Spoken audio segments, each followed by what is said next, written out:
Pinulong na ng Sugar Regulatory Board ang mga sugar stakeholders at mga sugarcane farmers para talakayin ang kondisyon ng mga apektadong sakahan dahil sa lumalalang epekto ng RSSI sa Negros at Panay. May detalye si Denise Osorio.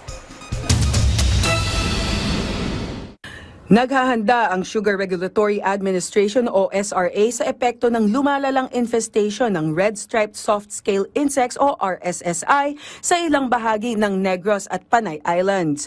Pinulong ng SRA ang mga sugar stakeholders at mga sugarcane farmers para talakayin ang kondisyon ng mga apektadong sakahan.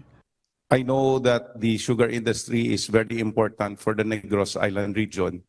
And the SRA and the DA will put 101% effort into trying to find a solution.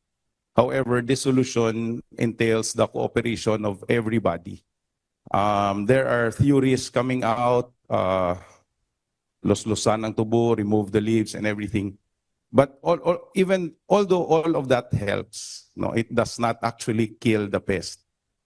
So we should first kill the pest.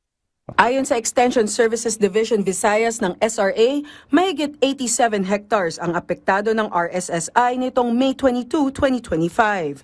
Mas lumuwa pa yan o halos times 10 ngayong June 6 na umabot sa higit 890 na hektarya.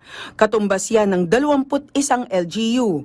Isa sa mga solusyong pupuksa sa peste ay ang paggamit ng natural enemy ng RSSI. So, because our data suggests the efficiency of parasitoid, yun pong aming proposal, we focus on the natural enemy.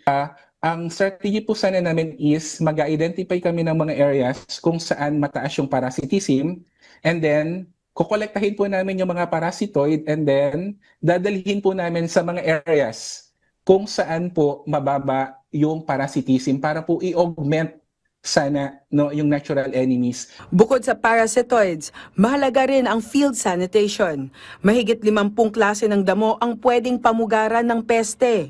Pinigyan din ng SRA ang halaga ng matibay na koordinasyon sa pagitan ng SRA at sektor ng industriya. Siniguro naman ng SRA na kontrolado nila ang sitwasyon. Hindi rin makakaapekto ang kasalukuyang problema sa presyo ng asukal sa pamilihan. Denise Osorio para sa Pambansang TV sa Bagong Pilipinas.